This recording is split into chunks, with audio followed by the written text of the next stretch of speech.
माता मुरली। ओम शांति। बाप दादा 3/12/2024 के परमात्मा मधुर माँ बाप। मीठे बच्चे, याद की यात्रा में अलबेले मत बनो। याद से ही आत्मा पावन बनेगी। बाप आए हैं सभी आत्माओं की सेवा कर उन्हें शुद्ध बनाने। कौन सी स्मृति बनी रहे तो खान पान शुद्ध हो जाएगा।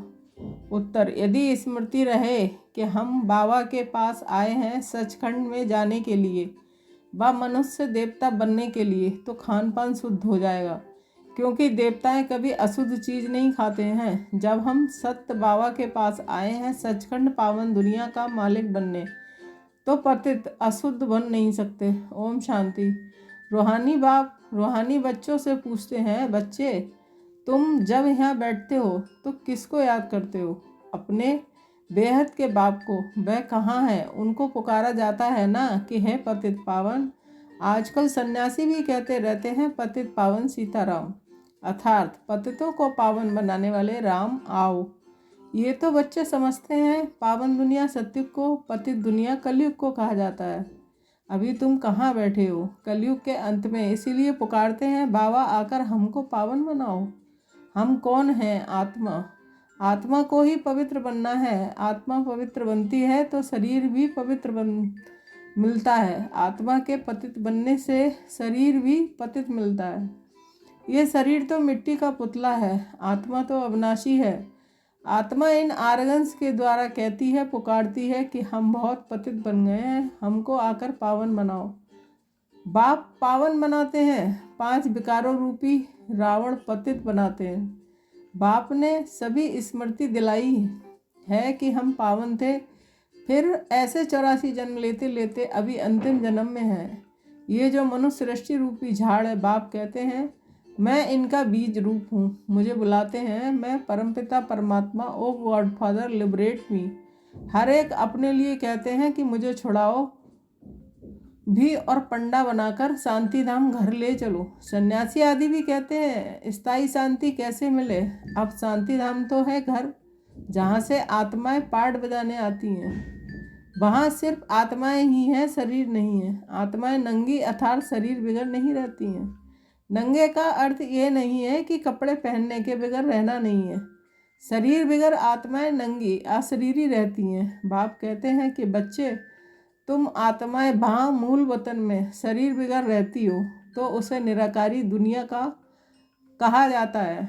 बच्चों की सीढ़ी पर समझाया गया है कैसे हम सीढ़ी नीचे उतरते आए हैं। पूरे 84 जन्म लगे हैं मैक्सिमम, फिर कोई एक जन्म भी लेते हैं। आत्माएं ऊपर से आती ही रहती हैं। अभी बाप कहते हैं मैं आया हूँ पावन बनाने। शिव बाबा ब्रह्मा बाबा द्वारा तुम्हें पढ़ाते हैं। शिव बाबा है आत्माओं का बाप और ब्रह्मा को आदिदेव कहते हैं। इस दादा में बाप कैसे आते हैं ये तुम बच्चे ही जानते हो। मुझे बुलाते भी हैं, हे पतित पावन आओ। आत्माओं ने इस शरीर के द्वारा बुलाया है। मुख्य आत्मा है ना, ये है ही दुखधाम।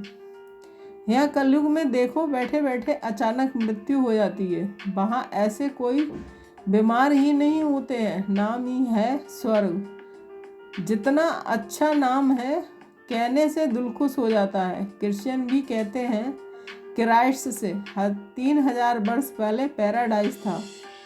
यहाँ भारतवासी को तो कुछ भी पता नहीं है, क्योंकि उन्होंने सुख बहुत देखा है तो दुख भी बहुत देख रहे हैं। तमो प्रधान बने हैं। 84 जन्म भी इन्हों के हैं। आधा कल बाद फिर और धर्म वाले आते हैं। अभी तुम समझते हो आधा कल्प देवी देवताएं थे तो और कोई धर्म नहीं था। फिर त्रेता में जब राम हुआ तो भी इस्लामी बौद्धि नहीं थे। मनुष्य तो बिल्कुल घोर अंधेरे में है। कह देते हैं दुनिया की आयु लाखों वर्ष है, इसलिए मनुष्य मूझते हैं कि कलयुग अर्जुन छोटा बच्चा है। तुम अभी समझते हो कलयुग पूरा हो, अभी सतयुग आएगा, इसलिए तुम आए हो बाप से स्वर्ग का वर्षा लेने। तुम सब स्वर्गवासी थे, बाप आते ही हैं स्वर्ग स्थापन करने। तुम ही स्वर्ग में आते हो, बाकी सब शांति धाम में चले जाते हैं। वह है स्वीट होम। आत्माएं वहाँ निवास करती हैं, फिर वहाँ आकर पाठधारी बनते हैं। शरीर बिगड़ तो आत्मा बोल भी न सके। वहाँ शरीर न होने के कारण आत्माएं शांति में रहती हैं। फिर आधा कल्प है देवी देवताएं सूर्यवंशी, चंद्रवंशी, फिर द्वापर कलयुग में होते हैं मनुष्य। देवताओं का राज था, फिर अब वह कहाँ गए किसको पता नहीं है। ये नॉलेज अभी तुमको बाप से मिलती है और फिर मनुष्य में ये नॉलेज होती नहीं है। बाप ही आकर मनुष्य को ये नॉलेज देते हैं, जिससे ही मनुष्य देवता बनते हैं। तुम यहाँ आए ही हो मनुष्य देवता बनने के लिए। देवताओं का खान पान अशुद्ध नहीं होता है, वे सभी बीड़ी आदि पीते नहीं हैं। यहाँ के पतित मनुष्यों की बात मत पूछो क्या क्या खाते हैं। अब बाप समझाते हैं, ये भारत पहले सचखंड था, जरूर सच्चे बाप ने स्थापन किया होगा। बाप को ही ट्रुथ कहा जाता है। बाप ही कहते हैं कि मैं ही इस भारत को सचखंड बनाता हूँ। तुम सच्चे देवता हैं, कैसे बन सकते हो, मैं भी तुमको सिखलाता हूँ।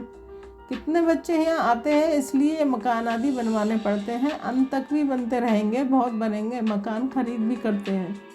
शिव बाबा ब्रह्मा द्वारा कार्य करते हैं। ब्रह्मा हो गया सांवरा, क्योंकि ये बहुत जन्मों के अंत का जन्म है ना, ये फिर गोरा बनेगा। श्री कृष्ण का भी चित्र गोरा और सांवरा है ना।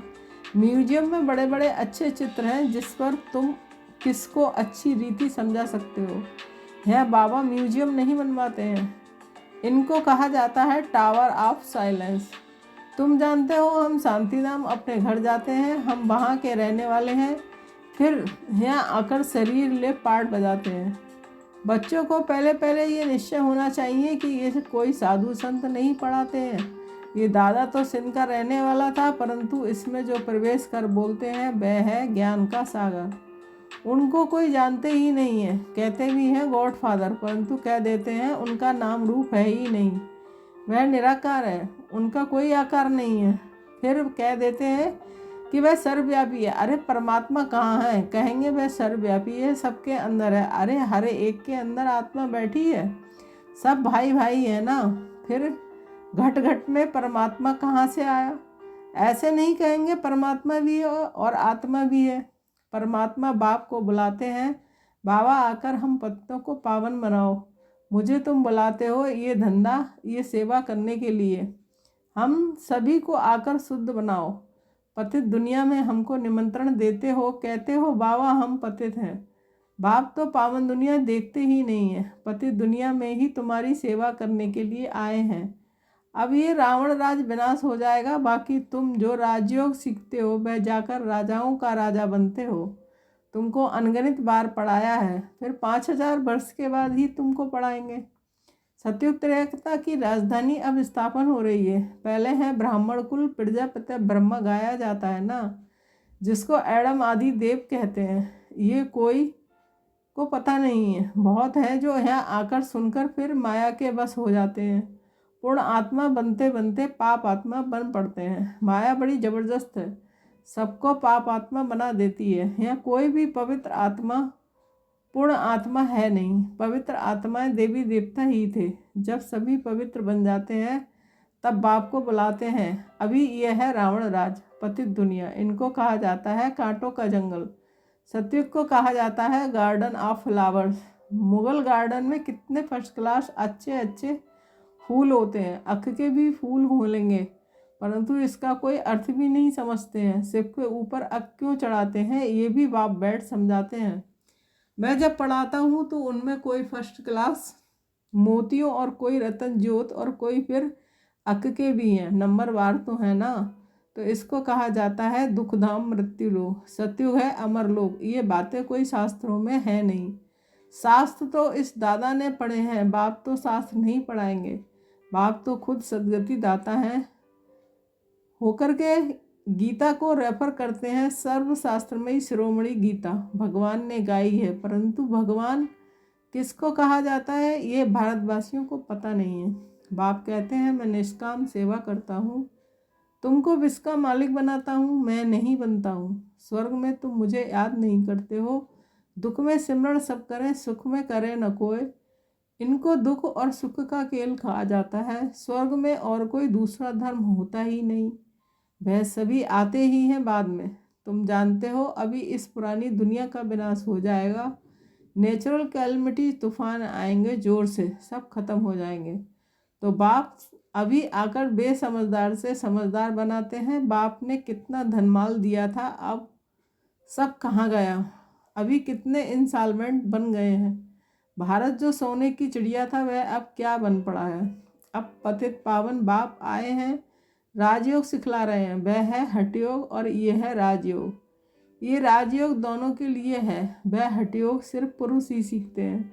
अब बाप कहते हैं पुरुषार्थ करो, विश्व का मालिक बनकर दिखाओ। अब इस पुरानी दुनिया का विनाश तो होना ही है, थोड़ा समय है। ये लड़ाई अंतिम लड़ाई है। ये लड़ाई शुरू होगी तो रुक नहीं सकती। ये लड़ाई शुरू ही तब होगी जब तुम कर्मातीत अवस्था को पाएंगे और स्वर्ग में जाने के लायक बन जाएंगे। बाप फिर भी कहते हैं कि याद की यात्रा में अलबेले नहीं बनो, इसमें ही माया बिगड़ डालती है। मीठे मीठे सिकिलदे बच्चों के प्रति माता पिता बाप दादा का याद प्यार और गुड मॉर्निंग। रूहानी बाप की रूहानी बच्चों को नमस्ते। धारणा के लिए मुख्य सार 1 पॉइंट। बाप द्वारा अच्छी रीति पढ़कर फर्स्ट क्लास फूल बनना है। कांटों के इस जंगल को फूलों का बगीचा बनाने में बाप को पूरी मदद करनी है। 2 पॉइंट। कर्मातीत अवस्था को प्राप्त करने व स्वर्ग में ऊंच पद का अधिकार प्राप्त करने के लिए याद की यात्रा में तत्पर रहना है, अलवेला नहीं बनना है। वरदान। अपने मस्तक पर सदा बाप की दुआओं का हाथ अनुभव करने वाले मास्टर विघ्न विनाशक भव। स्पष्टीकरण। गणेश को विघ्न विनाशक कहते हैं। विघ्न विनाशक वही बनते हैं जिनमें सर्व शक्तियाँ हैं। सर्व शक्तियों को समय प्रमाण कार्य में लगाओ तो विघ्न ठहर नहीं सकते। कितने भी रूप से माया आए, लेकिन आप नॉलेजफुल बनो। नॉलेजफुल आत्मा कभी माया से हार खा नहीं सकती है। जब मस्तक पर बाप दादा की दुआओं का हाथ है तो विजय का तिलक लगा हुआ है। परमात्मा हाथ और साथ विघ्न विनाशक बना देता है। स्लोगन। स्वयं में गुणों को धारण कर दूसरों को गुणदान बनाने वाले ही गुणमूर्त हैं। ओम शांति। Thank you Baba.